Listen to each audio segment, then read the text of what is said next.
Накопление большого числа наркоманов в небольшой стране – это опасно. Возможно, сегодня вы продемонстрируете понимание этой серьезной оценки. Много говорят о наркотиках. Милиция очень часто сообщает об изъятиях наркотиков. Врачи часто говорят о том, как это плохо. Однако меньше всего говорят о том, как становятся наркоманами. И именно на этом я хочу, чтобы мы остановились, чтобы не повторяли то, что часто бывает на разных каналах. Посмотрим, что наши студенты знают и могут сказать об этом. Это передача Мазейда. Это наша правда, это наша молодость, это наш энергетический экспромт. Здравствуйте.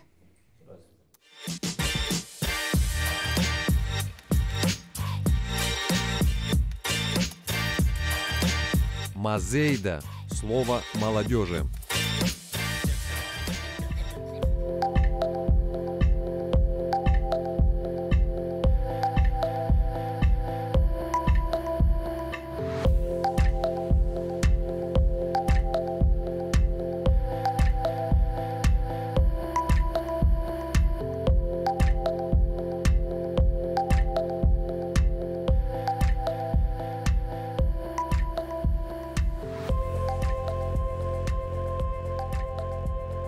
Мой первый вопрос.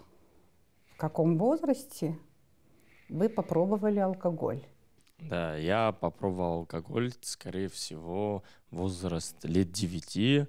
Как-то так в деревне. Просто было интересно попробовать. Вот А что было в деревне? Пасха была или что? Новый год отмечали? Нет, я точно помню, вино делали, и я пока что относили один баллон, там стеклянные большие баллоны были, пока что один относили в погреб. Я стоял, получается, под бочкой большой, в которой все вино настаивалось, и там, я как вот сегодня помню, я там напился. Из-за того, что я был маленький, мне, хоть я и мало выпил, мне стало плохо. А где были взрослые в это время? Вот, я же говорю, они относили большой бидон. Ага, вы момент поймали. Да. А я с ними помогал, пока что их не было, выпил. Мне стало плохо. Потом мама набирала, узнавала, типа, где я или что у своих родителей. И они говорят, он напился, ему плохо, он спит. Это вот жизненная история. Интересно, мужик напился, хорошо. Кто дальше? Давайте, Арина. Мне было лет 5. У нас была такая традиция, она есть до сих пор. Это сейчас в семье? Вот молодое еще не забродевшее вино, аюзеп сошел хазар, саб рада нас саб аю айзойт нас исышукса яныкайцо тагалан аюз сшухчизин рыкна с агамастербон. Насуя хоть изын прохагина тут скуяна гадзум избанукзер наспирталадзым макяна нас хушукса насхыцуаз адутша. Ну, я спиртшала мазусха не бдрозма. Мамус, он сиздырзум здесь серту на стацию гирдыр он, ну что не забродевшее вино, но соответственно не содержит спирта. Так вот, значит, после какого-то застолья я увидела это самое сладкое лакомство, так сказать, и решила попробовать свой любимый напиток. Оказалось, что это было настоящее вино. Вот, мне ужасно не понравилось. И с тех пор, наверное, я ни разу не пробовала, нет, вру, попробовала в 12 лет пригубить абхазскую чачу. Я вам скажу, что это гадость, да, еще. До сих пор я так считаю, с тех пор у меня сложилось такое впечатление, как вы взрослые можете... Многие зрители с тобой не согласятся, что это гадость. Конечно, это абхазская аудитория, я все понимаю. Но, тем не менее, у меня сложилось такое впечатление с самого детства, что алкоголь, любые алкогольные напитки, они крайне неприятны на вкус. Если они неприятны на вкус, зачем их, соответственно, употреблять? Такое мнение у меня до сих пор, я это мнение поддерживаю. То есть отрицательное, вот сугубо, да, исключительно Да, отрицательное конечно. отношение, оно сложилось в детстве. Тем более сейчас, когда я понимаю, насколько это вредно, от одной рюмки чачи умирает 50 миллионов нейронных сетей в человеческом мозге. Какие познания, интересно, откуда все это? Ну, это интересы в области нейронных связей мозга человека, в принципе, антропологии. Аԥхьаӡа аражәтәан гәасҭазуи исхыҵуан жәаҩа жәаха шықәса ақыҭараҿ аҩы ҟарҵон сабду иҟаиҵаз аҩы ианаҵырхуаз аԥхьатәи аҩы цқьа иҟамлац амаҷар ҳәа изышьҭо убри аҭаацәа ишырдыруазаргьы агәаҭара ҳарҭон агьама ҳдырбон гьамала иуҳәозар иужәуазар изгәамԥхеит ҳәагьы сызҳәаӡом аха аражәтә аганахь ала аҽадцаларагьы иаара сымаӡам. Я попробовал алкоголь в 14 лет. Почему на самом деле даже не было, почему именно в 14 лет у меня не было никакого интереса к алкоголю. Не знаю, вот я часто был на праздниках и так далее, я видел, как люди, по нашей традиции, поднимают тосты и так далее, но у меня вообще никакого ни интереса, ни попробовать, ничего такого не было, и вплоть до 14 лет я не пробовал алкоголь. Но в 14 лет я, когда первый раз попробовал алкоголь, мне не то, что не понравилось, что-то среднее, и не понравилось, и понравилось что-то среднее, и у меня особого интереса к алкоголю до сих пор нет. Зиграԥхьаӡа гьаман гәасҭа исхыҵуан абаҟа шықәса, ашықәс ҿыц аныҳәа ҳаԥыларц ҳаизеит ҭаацәаныла, ҳаизеит. Зегьы аныҳәаҿақәа рҳәон, зегьы шьҭырхуан, саргьы сгәы иҭаскит ахан агьама сымбаӡац, саргьы ҩагьама збап ҳәа. Убри ауха ҩагьама анызба илыскааит сара ишыстәым. Иагьсзымжәӡеит исызҭарҭәазгьы, убри нахыс уаҳагь сгәы иаҳәахьеит ҳәа саҟам арыжәтә аганахь ала. Иара ауатка ҳаԥсуа ауатка ҳәа зышьҭоу агьама игәасымҭаӡеит, избанзар сара сзыҳәан уи аҩы ззымжәыз ауатка шыџьбарахо здыруеит. Есть кто вообще не пробовал алкоголь? Есть тут святые? Я, наверное, могу похвастаться тем, что за 20 лет ни разу не курил, не пил.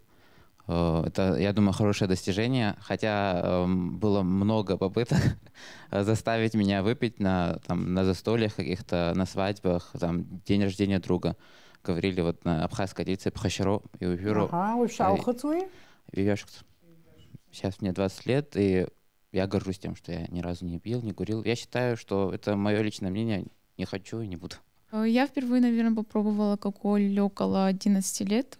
Где-то так, 11-12. Мой дедушка делал вино, и пока что оно не было забродившим, то есть было сладким. Я попробовала, но мне, можно сказать, понравилось. Я была ребенком, особо еще ничего не понимала. И, можно сказать, было как сок на вкус. На выпускном вечере бокал шампанского вы поднимали? Да, поднимали, пили, но, так сказать, чтобы оно мне понравилось, такого нет. Не знаю, один глоточек, не больше. Что касается меня, я не помню, когда я взял и попробовал, но я помню, может быть, в 9-10 лет вино. А так, сегодня у меня такая работа, я работаю на баре, и потому я все виды алкоголя, если даже не пробовал, но нюхал, и знаю их на запах. А так, я также могу сказать, что алкоголь, он не сильно вреден. А вино, оно полезно, его полезно употреблять тем людям, которые взяли, побывали в зоне радиации. То есть оно снимает радиацию. Вот здесь, не знаю, такой один маленький плюс. Слава вина. Богу, что ты нашей молодежи не рекомендуешь. Не знаю, это просто в лечебных таких целях. А так, шампанские, что их касается, то это газы, они очень быстро влияют на человека, да, но настоящие шампанские надо пробовать зарубежные. Те, которые были произведены в провинции Шампань, Франция. Наши шампанские, к сожалению, это не настоящие. Ой, плакала абхазское шампанское в наших магазинах. Да. Хорошо. Спасибо, Улис. Я, честно говоря, не особо помню, когда я первый раз попробовал алкоголь. Скорее всего, мне кто-то из старших на какой-то компании налил. У нас не было воды, отключили воду и стояла 5-литрушка. Ну, я ребенок пить захотел, думаю, вода. Налил в стакан и от души, думаю, напьюсь. Оказалось, чача. И вот ту горечь, которая тогда вот обожгло мое горло, оно и по сей день меня иногда преследует. Я не могу сказать то, что я там на каком-то мероприятии не выпью. Выпью, определенно. Абхазская кровь все равно играет, скажем так. Несмотря на вот такой болезненный опыт, это не отбило мой интерес, ну, интерес грубо, конечно, сказано, к чаче, к алкоголю. Но тут, опять же, больше интересует сама процессия, сам тост, само мероприятие, нежели в отдельном лице, как алкоголь.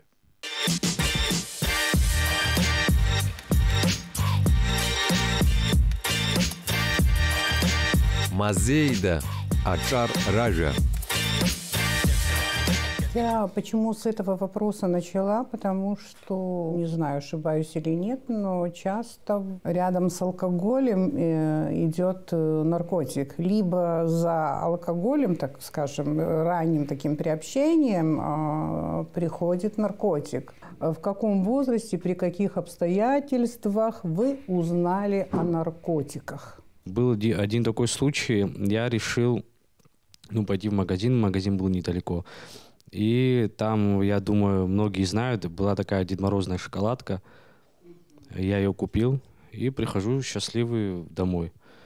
Это очень такая странная, интересная история. Прихожу домой, открываю эту шоколадку и смотрю, то есть, полностью, открываю ее. На дне был белый порошок. На дне был белый порошок, и я, конечно, Ты обратил на это внимание? Обратил на это внимание, я подошел к бабушке, говорю, что это.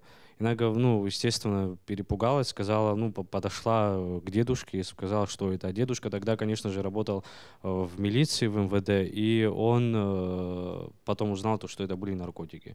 То есть он отнес на экспертизу, наверное, да? Да, это были наркотики, и мне до сих пор такое неприятное, конечно, естественно, у меня будет неприятное, конечно, воспоминание о наркотиках, и всю жизнь так и будет, я категорично отношусь. Но тебе объяснили, что это был наркотик? Да. Объяснили наркотик, да? Хорошо, да, такая история, редкая, кстати, да. И мы их везде видим, их нездоровое поведение, и часто возникают вопросы, и часто, особенно в раннем возрасте, дети слышат, это наркоман, не обращая внимания. И мне кажется, я в подобной ситуации узнал, что такое наркотик и как это плохо. Приблизительно в каком возрасте? В этом... Уверен, в первый класс из школы, уверен, это только что-то стал понимать. Я больше чем уверен, это такой возраст. Я так же, как и Илья, не могу сказать конкретного случая, когда я услышала впервые о том, что существуют некие такие вещества психотропные, которые влияют на человека не самым лучшим образом. Но могу сказать, что это было примерно 5-7 лет, примерно в те годы, когда я пошла в первый класс, да, и, разумеется, в таком возрасте и родители рассказывали о вреде. Это уже интересно. Да. Вот в таком возрасте вы от родителей услышали о вреде безусловно. наркомании? Я слышала, бывали истории, что какие-то знакомые, дальние, какие-нибудь, может, родственники страдали от этого. У меня в окружении никогда не было таких проблем, благо, но все же мы живем в Абхазии, и здесь такие случаи всегда на слуху. И я думаю, что примерно в таком возрасте я впервые услышала о том, что с неким человеком такое приключилось, там, может, летальный исход. У кого-нибудь было такое, что родители очень рано заговорили с вами о вреде наркотиков? Как раз. В моем случае этот вопрос поднимался довольно рано. Может быть, мне было около 8 лет, 7 лет, около того. Еще тогда родители говорили, что это. почему это плохо, почему это лучше избегать, предупреждали. У всех есть, я думаю, такие стандартные фразы, которые говорили, мол, ну, если будут предлагать, говорить, мол, что ты как мамин сынок, вот, ни в коем случае не одобряй такое поведение, всегда отказывайся. Я думаю, многие слышали такие разговоры. Также меня всегда возмущали шприцы, даже в том возрасте, которые лежат на улицах. Они всегда у меня вызывали какое-то непонятное чувство, что это та вещь, которая не должна здесь лежать. Тут ходят дети, здесь я хожу. И вот эти моменты меня довольно сильно возмущали. Я тогда еще начал интересоваться, что это, почему это тут лежит. И опять же, по мере вот таких вопросов, я больше узнавал вот именно об этом деле. И вот так я и узнал. Вы могли спросить учителя о наркотиках? Честно говоря, определенные разговоры были. Были, конечно, в целях нас как-то сберечь, уберечь. Учителя предупреждали, говорили. Но инициатива была, конечно, учителей. Конечно, да, конечно. Ну, нам на тот момент в нашем возрасте, да, и сейчас как-то было некрасиво эту тему поднимать. Немного постыдно и такого характера. И в основном они могли на эту тему начать разговор. Я, наверное, первый раз узнал о наркотиках вообще по телевизору. Рекламы какие-то, там реабилитационные центры рекламировали, иногда какие-то передачи шли. Ну, мы были детьми, иногда слышишь, когда играешь. Вопросом не задавался, что это, почему это обсуждают. Чуть позже, уже в школьные годы, лет 15-16, его по-другому называют переходный возраст, когда вот самое важное время, когда надо поддержать ребенка, объяснить ему, что правильно, что неправильно. Потому что именно в этом возрасте, я думаю, многие подростки начинают курить, пить, заниматься непристойными вещами. И вот в классе в 9-10 к нам пригласили в школу уполномоченного по делам несовершеннолетних. Она объяснила вообще, что такое наркотики, как это влияет на здоровье человека, что это плохо, и что вам могут предложить на улице такое друзья, там какие-нибудь те же самые родственники, которые не в силу того, что они не понимают, что они могут навлечь на вас какую-то беду. Вот. А родители со мной говорили чуть позже, наверное, через год. Со мной разговаривала мама. Я помню, это был очень серьезный разговор. Она приводила много примеров родственников, друзей, которые там колятся, пьют какие-то таблетки. Некоторые исследования показывают, что вообще с детьми вопроса о наркотиках, о вреде наркотиков, наркомании и вообще формировать в голове детей отрицательный, негативный образ наркомана, да, надо начинать и не в 14, и не в 15, что это надо сделать еще до 10 лет. Вот я соглашусь с тем, что вы сказали, и на своем примере хочу поделиться. Вот не было у меня, можно сказать, никогда таких разговоров, чтобы меня там родители посадили и начали рассказывать, вот, Риана, это плохо. Нет, скорее это такая тема была, которую я начала слышать вокруг себя во время бесед взрослых, да, в конце концов и в детской среде. Очень важно понимать, что сами дети, они друг другу очень много передают информации, вот это тоже важно. И вот я просто на слуху все свое детство, начиная может, с 6-7 лет, часто слышала и от взрослых, и что-то в школе дети разных возрастов, да, контактируют между собой. Вот. И у меня сложилось такое впечатление после всех этих разговоров, что это однозначно очень плохо. И вот мне кажется, это правильный подход даже с точки зрения воспитания ребенка. Я думаю, что бессмысленно будет 6-летнего ребенка посадить и рассказать ему, что есть некие дяденьки наркоманы и или тетеньки наркоманы, что это плохо, так нельзя делать, и вот если тебе будут предлагать и так далее. Мне кажется, это нужно преподносить ребенку постепенно. Информацию понемногу давать и до 10 лет, чтобы у человека сложилось определенное впечатление насчет наркотиков. Диана, вот интересно, вот ты в основном в сельской местности, правда же, выросла? В вашей семье вообще этот вопрос когда-либо поднимался? И за школа и харфан и шукупризава, дра акушку шидркулу при дырихру ругобзеришу прохагу и рубас. И хзит харфан акшидргалама юна ашанцу акшарфума аваргрушумган хзит харфан наша школа джанала гайтахра. И хай хучик хазцау халагит харки юна при сабсязцаун акитархут ханаширитай хуялагуни шукупризава, дра акушку шуржонаски агуркоша арцо убрекнут. И хацихчу бхарауи усхала цавицум.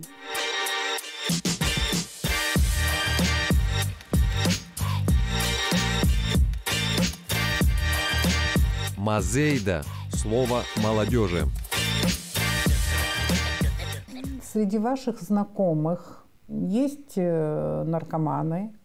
Вы можете в близком человеке распознать наркомана? Распознать человека, который зависит от наркотических веществ, не так уж сложно. Когда мы говорим то, что он близкий твой человек, так как мы часто взаимодействуем с этим человеком, по нему видно, какой он нервозный, как быстро он изменяется внешне, в худшую сторону, что важно понимать.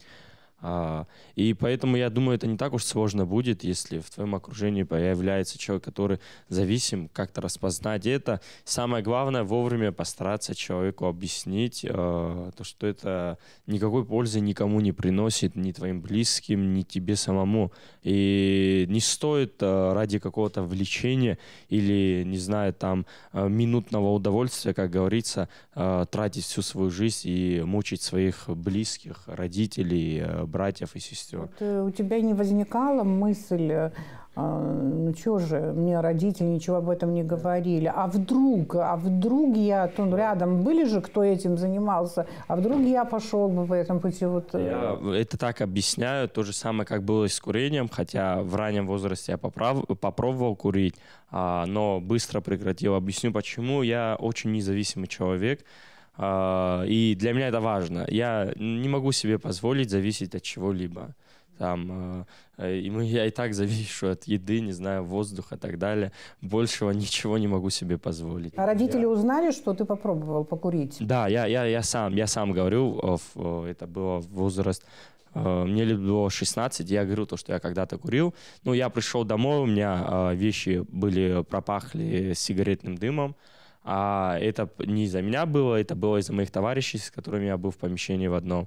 Мне мама узнала, типа, ты куришь? Я сразу сказал то, что нет, я не курю. Сказал честно то, что я когда-то курил, но бросил и не собираюсь курить. Вот как-то так. Да, определенно есть люди с такой зависимостью и в моем окружении. Тут надо понимать такой факт. Вот Илья очень хорошую мысль сказал. Я касаемо зависимости довольно часто тоже так рассматриваю. Вот почему, допустим, я не стал наркоманом? Как сказал уже Илья, потому что это новая зависимость, которая плюс как минимум не даст. Но ты думал об этом? И вот, ты думал? Интересно. Вот почему, допустим, я не могу начать это делать? Я скажу сразу не потому, что это мне вред принесет здоровью. Для меня это аргумент, да, но не такой сильный. В первую очередь, что мне не позволяет этим заняться, это осознанность, понимание того, что есть люди, которые в меня вложили, скажем так, кусочек своего сердца и своей души. Если я начну этим заниматься, это родители, мой тренер, те люди, мои учителя, мое окружение, братья. Вот я говорил то, что есть люди, которые предупреждают, и друг может дать. Слава Богу, в моем окружении никогда не было. Ты занимаешься спортом, у тебя тренер. Да. Ну, это, наверное, очень важно. Это определенно. В дальнейшем еще чуть-чуть на эту тему обсудим. Мои же братья, мое окружение, наоборот, всегда меня от этого предостерегало. Если даже какая-то мысль появится, я скажу, ну, допустим, такого особо не было, но я знаю, что ответ будет такой. Вот хочу попробовать. Сразу все желание отобьется после разговора с братьями, с окружением, с друзьями. Я не могу их подвести. Моя жизнь — это не только моя жизнь. Моя жизнь делится на тех людей, которые вложили в меня. И вот по этой причине я как бы и не могу себе такого вот позволить. что делает генетика? Откуда такая мудрость, мы знаем. Хорошо, дальше кто продолжит? Касательно того, есть ли в моем окружении такие люди, благо нет. Но вот вы сказали, можно ли определить в человеке это. Я скажу, ну, в моих вообще речах, так скажем, будет немножко научный подтекст, уж извините.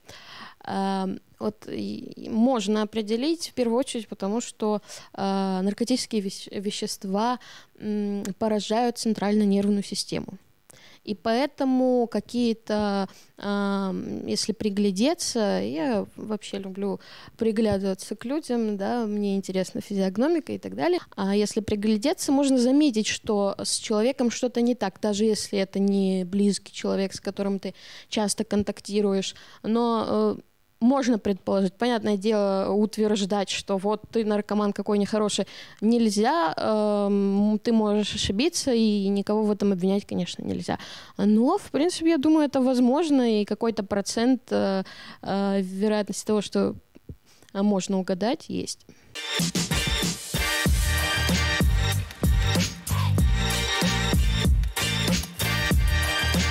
Мазейда, Ачар Ража. Отношение к наркозависящему человеку, к наркоману. Если мы узнаем, кто-то из нашего окружения начнет употреблять что-то наркотическое, мы сделаем все, чтобы этого человека донести до него правильную информацию. Объясню почему. Человек, который стал зависимым, он изменяется, он не тот, какой он был.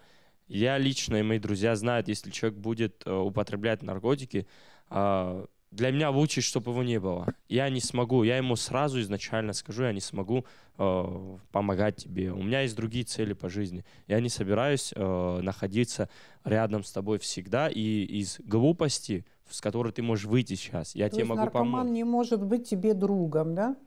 Объясню, наркоман, когда ты разговариваешь с человеком, объясняешь, ты готов сделать все, чтобы он исправился. И ты будешь делать. Раз поможешь, два, три, но больше я не буду. У меня есть жизнь и мои цели, идеи. Вот, например, в Абхазии по статистике больше всего распространен метадон. Он вызывает привыкание, может вызвать привыкание после первого употребления. И этот человек уже, вот сегодня было сказано, что вот он же бывает трезвый, да, он бывает трезвый, но когда он в трезвом состоянии, происходит то, что называется, ну, так называют это ломкой, да, когда человеку становится плохо. Это не то, чтобы там его каприз, нет, это уже физиологическая потребность организма.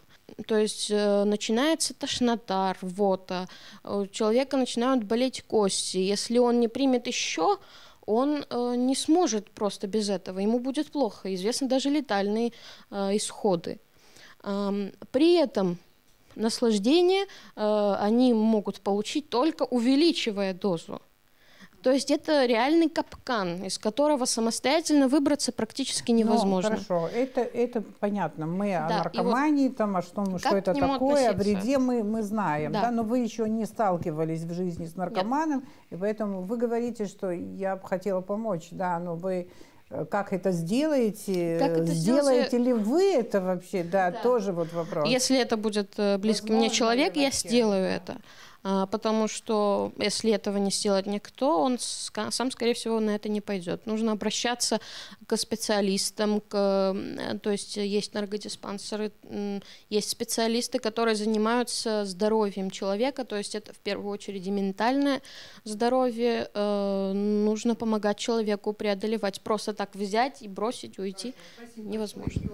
У меня вот в окружении, не среди друзей, родственников тоже, я не знаю, практически наркоманов.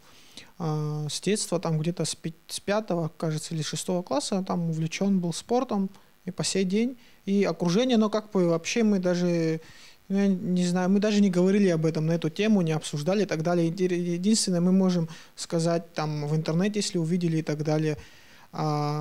По поводу отношения, может быть, я пока не определился даже потому, что я не видел, ну, человека, там, допустим, очень зависимого от наркотиков или, допустим, с ломками. Ну, не предвиделось такое, как бы, осознать, увидеть.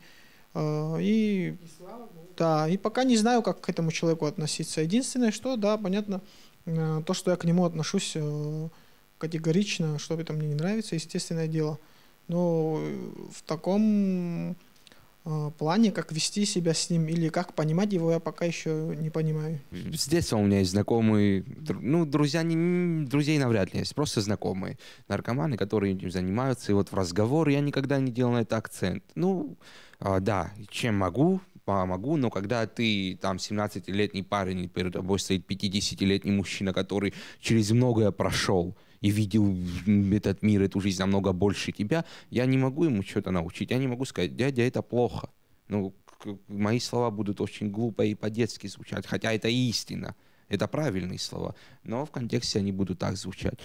Определенно не могу я к ним как-то относиться с агрессией. Это люди, у которых просто жизненная ситуация поставила их в такие обстоятельства. Я могу сказать, я никогда не буду употреблять наркотики, но жизнь штука такая, она может так тебя сломать, что ты не знаешь, что ты будешь делать завтра. Есть определенные, очень сильные духом индивидуумы, которые могут выдержать эту систему, но таких очень мало. Я знаю людей, которые смогли отказаться от наркомании, причем сидели они на очень жестких веществах, от которых уйти практически невозможно.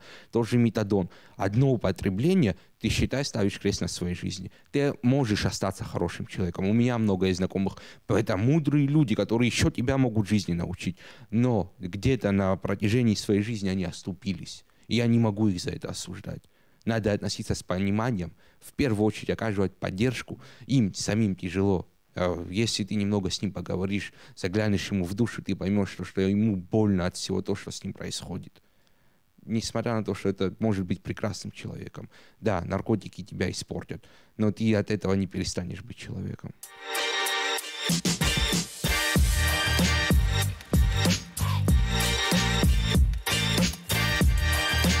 Мазейда – слово молодежи. Учитывая нашу среду, нашу ситуацию, абхазский контекст, да, что приводит вот такое количество, достаточно большое, наших, иногда можно сказать, даже подростков, да, молодых людей в наркоманию? Где вот основные причины лежат? Причин, возможно, множество, ситуации разные бывают, но я выделю 3 основных, по моему мнению. Одну причину я назову — это безделье. Вторая причина будет плохое обстоятельство в семье, не знаю, в жизни, какая-то трагедия, что-то. Особенно вот мы говорим за подростков, именно когда они еще слабы, не сформированы, морально не сформированы и быстро при любой слабости могут поддаться какому-то соблазну. И третья причина — доступность. Плохое обстоятельство в семье, и человек поддается соблазну где-то, он расстраивается в жизни, не видит какую-то справедливость, видит у кого-то все хорошо в семье, а у него плохо, и ищет какой-то выход. Вернемся к третьей проблеме – это доступность. И человек уже, выйдя на улицу, пообщавшись с ребятами, которые где-то в парках собираются обычно или что-то подобное, зачастую находят возможность употребить что-то. Зачастую в этих кругах это доступно и позволяется друг другу предложить, что я считаю неправильно, по любым понятиям неправильно, другу, брату предложить плохое. Как бы ты ни был болен, мы тут оправдываем кого-то, там они больны и так далее. Ты другому человеку позволяешь это. Покажи на своем примере, скажи плохо. И поэтому вот эти 3 причины, я считаю, основные. Я считаю, что наркомания распространена среди молодежи, по такой одной причине, что им это, своего рода приносит какое-то удовольствие изначально. Они считают, что это хорошо, это круто, классно, все. Но они не думают о дальнейших последствиях, к сожалению. И они не То есть вот образ такой романтизированный, да, вот кажется, наркомана хорошо, им от этого среди подросткового возраста очень распространен, да, вот среди старшеклассников. И вот они не замечают то, что, ну, не понимают то, что они подают плохой пример вот детям, которые ходят рядом с ними, там они видят это, они все это слышат. Да, а вы знаете, вот какая статистика ужасная, сколько человек один наркоман может вовлечь вот в этот порочный круг? Сколько человек? Ну вот если следовать науке, которая есть, от 4 до 17 человек. В условиях Абхазии представьте себе, что это такое. А школы то хочи харак уйдет сходцами. Абризиген цирт школ доналгалак на хосоп. А калакет хоча школ далга на царат зимталарги яра аказари хзи котера кошер яра спорта гана хал их хпишот мамзерги. А сахет хра яра ему пих хирхаша. А кытера чшпа кытера узел шараква атсам. Хоча школа хитнугонат школа на кошероп спортоп. А школ далгал нямта за цараден зимталак абри сосгушана гуала яра дынхойт усда. Убрехнут яра дахинхонас яната хоцхра размаузу ауп абарт сосгушана гуала. Дара авниенен халак рхырылар койта при ямю яхяза варах яцана клоту буртки. Я харадзак яхекум шазазухана. Ласылыс акытукурах цот хавит хабжами ирхо сахавит ари дахот. Они дахот и изхо здоровым, нас изхо здоровый, да? А наркотик от матпещар по которым я дрыхуй торхот, я зрыхуги мачем гоехоп, а которые на вас гула шазла сурут палану на раз уже зги изчур дыруе. Ари уй далган дохопархот, и далган дохопихи хаван салак уй дахот торхо. А которые усхаки расшина гула шушимо ай чавера расшини шушимо шо здоромаха я хо бхай бахазара хаб ягами я хо Наши шпауы не снагирум хо обращать вид бахурхар уй ххьет уй дзузигирдырует уй кайрыхует кдахует ханас цавера коцотах аха абрикатараджан абридахот гидахот норхо атаачгирдыру зараб хапар хочет шахо Рдуру зараб хапуинас яхеу маха яхадакум кырги вацудаку гойт нас яре хме бгашалаге елумкар аладзом таача шпазу бриша хахом мамзарге гулосшеге сыра яхапи дсгулозар патуику созар абзираста хызан яри зухна абри дала гошез бар сарас яхабузара сарас ясшо сара яртны ясхо яхап أبري وعالم جاني يحكوم يخونانا قد حياس حد بجحارك صريز لاز دروا حرا أو يشتخ حرا حزمر يبيتجر حرا زل شو داري ماجو بروس إنفورمация بماما إشباقو شرفشة فيش حزب شوية أنيل الخوتي يزيد كلوت يدل كلوت ما بريسبا داخل حول جويانا كبحسام يرتشوني زيلم كاو جو بحبس كوشانا كو يزيلم كاو أبريل ريل حاريل شوي تبري ويز داخل حيال حتى سبا داخل حدا أتسم وي سكويانا قلت أنا الخوتي يدل كلوت ما بريوزا ناسكي رجعي راس حجو بخشبو درا ياخو واو بس رجويانا قلت تبري دونيزك دريرة غتفاس فيربوت Дара ирауҳаргьы узыӡырҩӡом, еснагь иуҿагылозоит, уара сара сзын бзиара уҭахӡам ҳәагь уаиҳәоит, наҟ уиԥырхагашәа уибоит, иара иоуп иуԥырҵны ицо. Усиоуп. Егьыс иаҳҳәап ақыҭараҿын, ақыҭа еиҳабыра амизахь ақыҭақәа зегьы рҿын аиҳабы дыҟоуп, ақыҭа еиҳабы дыҟоуп. Аиҳабырагьы иаҳҳәап иара аадырхуазаргьы изхо.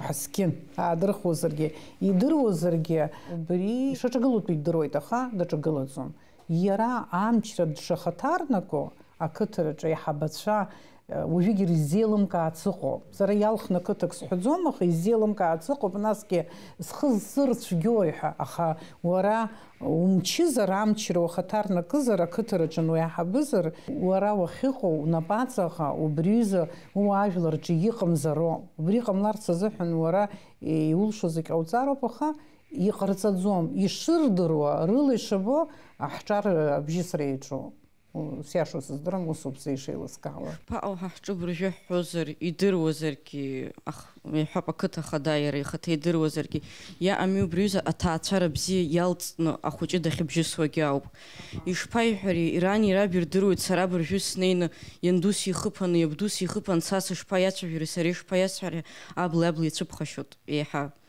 убрихнут вот ждала цвави пхаса амадзиус.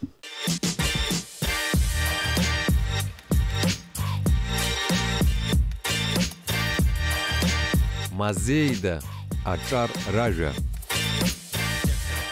Если брать вот в основном, вот скажем, российский контекст, там говорят, что в основном наркоманами становятся дети из неблагополучных семей. Но не исключительно из неблагополучных, но в основном такая тенденция там наблюдается. Но в нашем случае я, например, знаю очень много фактов, когда вроде бы нормальная семья. В этой семье вроде бы все хорошо, и достаток есть, и вроде бы хорошие взаимоотношения. Родители образованные, да, и дети получают хорошее образование, но вдруг они потом становятся вот наркоманами. Да, конечно, неблагополучная семья может привести к наркомании, но также следует знать, что чрезмерная опека над ребенком, контроль всех его действий, да, не давать ему высказать свое «я», а ребенок, тем более подросток, переживает время, когда выше вот этот расцвет его эго, он познает себя с разных сторон, и в этот момент заглушать всячески его вот это внутреннее «я» может также привести к плохим последствиям. Это может быть семья замечательная, да, образованные люди, но бывает так, что они слишком много контролируют ребенка, слишком много, даже может быть, что слишком много разрешают. Да, тоже такое бывает. Тем не менее, мы называем эту семью благополучной. Я считаю, что здесь также должна играть роль образованность родителей, да, их мы всегда говорим, вот наркомания, человек пришел к наркомании, потому что он там, как сказать, не полностью осознает, что он делает, там, в подростковом возрасте он не совсем понимает последствия, да, это не полная осознанность. Приходит он туда по разным причинам, да, скажем, ему интересно вдруг стало попробовать, да? Да, это один путь, скажем так. Ему скучно, это другой путь. Ему плохо, потому что вот он хочет себя найти, он чего-то хочет, не знает, чего он хочет, и думает, ну давай-ка я это попробую. Да, вот поэтому я считаю, что родители тоже должны знать все эти моменты, учитывать их в воспитании ребенка, понимать, что есть возраст, при котором надо к нему как-то потише подходить, что-то запрещать, но что-то делать мягче. Вот. А бывает так, что на самом деле родители все делают, а улица сильнее. Бывает так, что даже природа сильнее. Ведь есть люди, которые генетически к этому предвзяты, поэтому не всегда родители могут на это повлиять. То, что вы сказали, улица может быть даже сильнее. Да, родители воспитывают ребенка правильно, они золотая середина, показывают, как что надо. Но бывает, что окружение — это тоже ключевой фактор. Окружение очень может повлиять на человека, на подростка, потому что все-таки человек как-никак это социальная личность. Ему нужно общение и так далее. И он может попасть в такую компанию, где никакие, то есть родители, какие бы они хорошие, образованные не были, могут не помочь ему. И он просто его затянет к этому окружению. И в большинстве случаев оттуда, с этого окружения, он просто уже не может выйти, потому что он уже привык, и им с ним хорошо и так далее, и он другое окружение не хочет, и все, окружение очень сильно влияет. И надо родителям, самое главное, надо очень за этим следить, за окружением человека. Сказали тут, влияет ли семья или улица, грубо говоря, его окружение ребенка. Я считаю, что в 21 веке во всех, когда мы говорили за язык, когда мы говорим за какие-то проблемы, мы должны понимать, что большую часть на ребенка влияет его окружение на улице, в школе, на тренировки, потому что мы можем посмотреть, просто засеките, сколько ваш ребенок находится на улице, в школе или там на тренировке и дома. Большую часть времени он находится на улице, там в школе, на учебе. И это важно. Полезные советы родителям. От Ильич Ферия. Да. Это важно понимать, потому что домой ребенок приходит, я по себе лично говорю и свое окружение смотрю. Домой приходит он, родителей больше и так воспринимает, как строгие, везде хотят уберечь, там аккуратничают, а вот можно это. Поэтому стоит находить такую, не запрещать, мне кажется, общаться с кем-то. А наоборот, в обществе в нашем должно уже сложиться понимание, то, что не по нашим традициям быть наркоманом или пьяницей, не по нашим традициям напиваться в раннем возрасте. Всегда я хотел изначально сказать, когда говорили там плохо алкоголь, наши старшие поднимая тосты, во-первых, дети этим не занимались, это раз. Во-вторых, наши старшие поднимая тосты, они говорили именно над стаканом тост. И говорили обдуманный тост. Не просто слова, как вот сказано, а то, что они думали, то, что они желали. Тогда это другой смысл, это смысл имело. Сегодня немного времена меняется, мне кажется, нашему обществу нужно поменяться. Не родителям уделять внимание, а обществу. Как у нас, допустим, в окружении, мы не позволим своему другу стать наркоманом.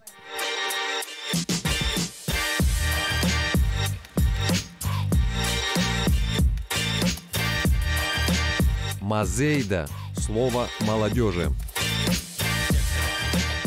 А что случилось, молодое, чего он умер? Передозировка. Это часто звучит уже, очень часто. Прямо вот, я не знаю, угрожающе звучит, поэтому мы это все знаем. А вопрос у меня вот такой, вот и Алексею хочу задать вопрос. Вот интересно, вот когда такое происходит, у родителей не спросишь, от чего он умер. Вот люди уже знают, что он умер от передозировки, а родители, которые оплакивают, мы же все бываем на этих похоронах, и родители об этом не говорят. Да и люди, которые приходят сочувствовать, они тоже вообще об этом не говорят. Они, да, там между собой поговорят, но с родственниками, конечно, нет. Вот скажите, родители не говорят, потому что этим они выражают свое отношение к наркомании? Вот им стыдно? Безусловно, я думаю, что да, но до конца я их, конечно, понять не могу, потому что я еще не родитель и через это не прошел. Вот. А так, я думаю, что им просто больно об этом говорить, напоминать то, что он вот именно из-за этого умер. И они просто, ну, все те, кто пришли, они знают и так, от чего он ушел. И потому, типа, об этом не нужно говорить, это уже факт. Смотрите, я вот до этого хотел вот один маленький пример сказать. Вот я у друга спрашиваю, а почему ты куришь? И он говорит, нервничаю. И я спрашиваю, ну что помогает? И он говорит, становится лучше. Что боится молодой человек сегодня? Он боится не реализоваться. И когда ему сложно, он ищет вот какие-то способы, ну как можно это успокоить. И он пробует просто все. И, ну и когда ему что-то становится нравится, он на это подсаживается. Илья, твои друзья, я думаю, что они нервничают. Может, у них проблемы в учебе, дома. Может, все пошло не так, как они хотели, ну и потому они курят, и таким образом они себя успокаивают, да. В общем, да, что я хотел сказать, так это вот, ну, вот это и есть причина не реализоваться, то есть не стать таким человеком, ну, каким ты себя хотел видеть. Ну, не получается им быть, значит, я буду чуть-чуть менее другим.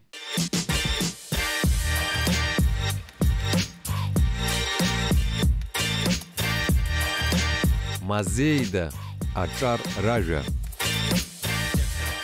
Что вообще нужно делать для того, чтобы вообще минимизировать вовлеченность молодежи в наркоманию? Как вы думаете?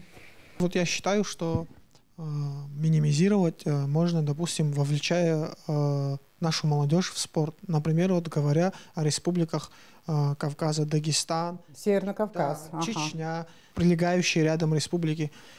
Там очень как бы с детства, там не наркомания развита, они не берут пример со старших, вот он наркоман, крутой, я тоже сделаю, стану таким же. Они берут пример с тех людей, которые вырвались в спорт, каждый ребенок в Дагестане, именно в Дагестане и Чечне, каждый ребенок знает борьбу, занимается вольной и другими видами спорта. Они практически все занимаются спортом. Вся молодежь практически вовлечена в спорт. Но там это очень важный социальный лифт еще. Да. Они делают карьеру, и плюс это здоровье молодежи. Конечно же, население здоровое. Очень-очень маленький процент наркоманов, и к ним там, конечно, относятся очень категорично. Там практически, наверное, невозможно будет найти наркомана, или он это скрывает, или его нет в той или иной области. Так что я считаю, что спорт является одним из методов вовлечения молодежи и отвлечения от наркомании. Ну, я считаю, что максимальная пропаганда против наркотиков везде, с самого, ну не прям с самого детства, но все же со школьных лет. И вот, ну не знаю, лет до 20-25, пока человек более уязвим. Да, это начинается примерно в этом возрасте. Максимальная пропаганда здорового образа жизни, образования, спорта, уже было сказано. Да, все, что может отвлечь человека. Очень важно, сегодня уже говорили о том, что занятость должна быть у ребят, чем-то заниматься в области науки, да, спорта. Сегодня спорт развит в Абхазии лучше, чем какие-то научные кружки, может быть, какие-то дисциплины, чтобы... Вот мне, например, некуда пойти поговорить с кем-то, побеседовать насчет биологии, там, например, да, наука очень интересная. Вот. Ну, и когда мне, допустим, некуда сходить, ну, в кино не пойду. Ты теперь можешь ходить на нашу передачу. Да, это тоже дело. Отличная возможность, спасибо за такую возможность. Но вот и когда я не могу на кружок пойти, в кинотеатр не могу пойти, куда мне пойти? Ну, наверное, с какими-то непонятными людьми, и высока вероятность, что я с ними встречусь, и меня куда-то в какую-то помойку заведут, и там, ну, вот так и получается. Это такая цепочка, ее просто нужно разрушить. Для этого нужно, это нелегко, да, это все зависит и от успешности, да, экономической государства, и это все такой замкнутый круг, который как-то нужно оборвать, а уже как, это, наверное, другая тема совсем. Мое мнение, нужна сильная идеология, которой сегодня нету.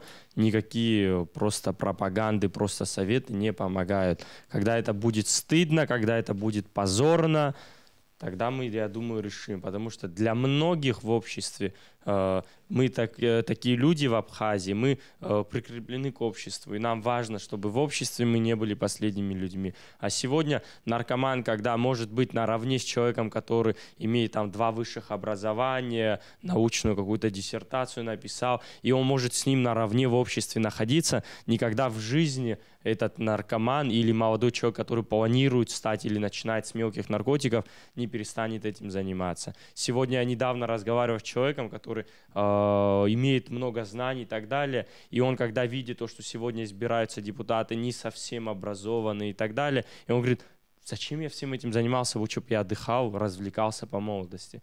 Поэтому я думаю, идеология — единственное решение этой проблемы. Но что такое идеология? Я не знаю, кого не пригласишь на любую передачу, ты что-то обсуждаешь, говоришь о проблемах в стране, и все начинают: нужна идеология. Но скажите, что это значит? Потому что мы, когда мы жили в Советском Союзе, была коммунистическая идеология, извините, мы этого не захотели, но абхазы тут, правда, ни при чем, но в целом так сложилось, что да, вот одна идеология, моноидеология — это плохо, ни в коем случае, мы теперь при демократии должны быть разные идеологии. Вот что вы хотите сказать каждый раз, вот никто не конкретизирует, поэтому я не понимаю. Согласен с вами, я просто хотел вкратце сказать. А так, да, это идеология, когда есть определенные институты, в которых умные люди занимаются этим направлением полностью, к которому прикрепляются и школы, и садики, и везде идет эта пропаганда ценностей. Однажды в парламенте мы ужесточили закон о незаконном обороте наркотиков. Я вам скажу, что родителей наркоманов, которые сидели в Дранской тюрьме, они сидели там не как наркоманы, сидели как наркораспространители, да? Их родителей собрала одна женщина и привела их в парламент разбираться со мной. Вы понимаете? Взрослая женщина, взрослых женщин, да, вот она им сказала: из-за нее ваши дети сидят в дрансе. Но не будет у нас здорового поколения молодежи, потому что мы вот таким образом, взрослые, относимся к этой проблеме. То есть мы должны категорично относиться к этой проблеме, категорично. Я не говорю, что больного наркомана там, надо преследовать и так далее. Ему нужно помогать, я понимаю, но параллельно мы должны сделать такую профилактику, чтобы вот таких больных наркозависящих в нашем обществе было мало. Или сейчас я митинг устроила? Нет, согласен. Я лично с вами согласен полностью. И вас должно было общество в том случае поддержать. К сожалению, не слышал насчет этого. Но это было давно, ты был маленький тогда. Возможно, да. Но сам факт говорю то, что не должно быть такого. Это должно быть постыдно. Да, мы должны помогать, но это должно быть постыдно. Хорошо, еще давай, Арина, бегом. Я абсолютно не согласна с тем, что это должно быть постыдно. Вот было сказано, нужна идеология, которая будет говорить о том, что это постыдно. Мы сегодня этим уже занимаемся. Мы видим, что это провальная тактика. Во-первых, никто сегодня практически не сказал о том, что не стыдно обращаться к специалистам. Не должно быть стыдно. А у нас мы пытаемся это решить как... Это тоже должно быть элементом нашего нового отношения к этой серьезной проблеме. Не стыдно должно быть обязательно обратиться, если ты увидел, что твой сын уже болен, началась эта проблема, да, надо его схватить в охапку и идти к специалисту. И этого нельзя стесняться, потому что это страшная болезнь. Когда у человека, не дай бог, онкология или другое заболевание, ты же бежишь к врачам, а в этом случае еще хуже. Чего тут стесняться? Конечно, это должно восприниматься как болезнь, плохая болезнь, в которую вовлекли молодого человека. И вовлекли однозначно нехорошие люди. С этими нехорошими людьми уже должны бороться соответствующие органы, да, а с теми, кто этому подвержен, нужно не стесняться и работать со специалистами, а с теми, кто еще не подвержен, но может быть подвержен этой ситуации, нужно им максимально объяснять, вести пропаганду того, как это плохо. Я знаю, слышал, по крайней мере, случаи, мать берет своего сына, отвозит за рубеж, там он 6 месяцев находится в специальном учреждении, и это продолжается в течение 3-4 лет. Она его возит, лечит, он приезжает, заново начинает это делать. Вот не окружение, там она его обделила от окружения, она отправила его в другую страну. Что с ним делать, с этим человеком, допустим? Я, например, считаю, что это индивидуальная проблема каждого человека. Именно, да, понятно, общая наркомания, но это индивидуально каждого человека, потому что вот мне стало плохо, как они говорят, я попал в трудную ситуацию, я пошел, принял, чтобы мне стало легче. Я проявил слабость со своей стороны, дал слабину, и поэтому мне пришлось сделать это. Но вы понимаете, каково его состояние психологическое и физиологическое, что он смерти не боится. И ему еще наплевать, что страдает его мама, страдает его папа, все близкие. Ему на это наплевать, потому что вот эта внутренняя сила, которая его держит, она сильнее. Не родился, получается, он же пришел к этому. Он же был такой же человек, как мы с вами, обычный человек. Он же пришел к этому. Он пришел из-за чего к этому? Из-за того, что, наверное, я считаю, что он излишне, может быть, пожалел себя. Вот мне так легче, мне так легче, например, вот, как бы привести в пример, занимаясь спортом, я вот встречался с Россией, со спортсменами, и там однажды так получилось, что я спарринговался с человеком, у него были разноцветные волосы. И я у него спрашиваю, зачем тебе это, мол, ты спортсмен, это как бы не вообще... Не принято у спортсменов особенно, да. Но он говорит, я так самовыражаюсь.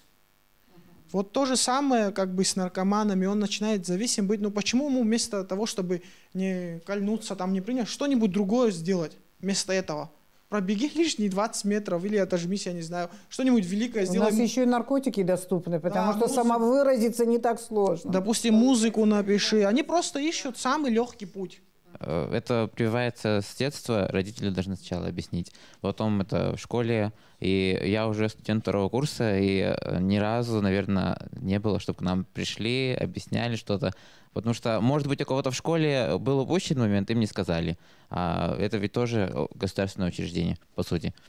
Доступность, с ней борются, но не так, как хотелось бы. Потому что сколько бы ни боролись, все равно почему-то мы слышим, видим, что постепенно с каждым годом наркоманов все больше и больше. Я хотел бы сказать такую вещь. Я сейчас не могу раздавать какие-либо советы, просто хочу свою мысль донести. Тебе не станет легче, если ты сделаешь то, о чем ты хочешь делать, о чем ты думаешь. Это никак не облегчит твою душу. Пока ты не найдешь стимул жизни, пока ты не найдешь человека, ради которого ты должен жить, ради которого ты всеми способами будешь держаться, оставаться таким, каким ты есть, настоящий, не употреблять, это убьет твою индивидуальность. Сейчас многие ребята ставят там хороших рэперов, все знают, кто из рэперов употребляет. Ты не знаешь, каким бы он был, если бы он этого не делал. Того же немного кто, не буду проводить примеры. Самое главное, найди себе смысл. Будет смысл, будет желание жить. Будет желание жить, ты себя сам не загубишь. Это все только в твоих руках. У тебя есть человек, твоя мама, твой отец, твой брат. Ты можешь его найти. Все только в твоих руках. Лучше любого психолога и священника, да? Спасибо. На самом деле, в продолжение Улиса понятно, что лучшей жизни и большей жизни ничего не может быть. Понятно, самое дорогое, вот это же банально, но в то же время каждый из нас понимает, потому что мы же знаем, когда человек смертельно болен, как он борется за эту жизнь. И вот странно, что здоровый человек из себя делает инвалида, делает калеку, значит, из себя и становится самоубийцей, потому что люди, которые умирают, понятно, да, от наркотиков, от передоза, это настоящие самоубийцы, это страшная трагедия, не только для семьи, для нашего общества, для нашего государства. И правильно исследователи, специалисты говорят о том, что большое скопление, значит, да, или скопление большого числа наркозависящих в небольшой стране – это очень опасно, это угроза существованию государства. Мы с вами находимся перед такой проблемой, в такой ситуации. Это была Мазейда. Спасибо.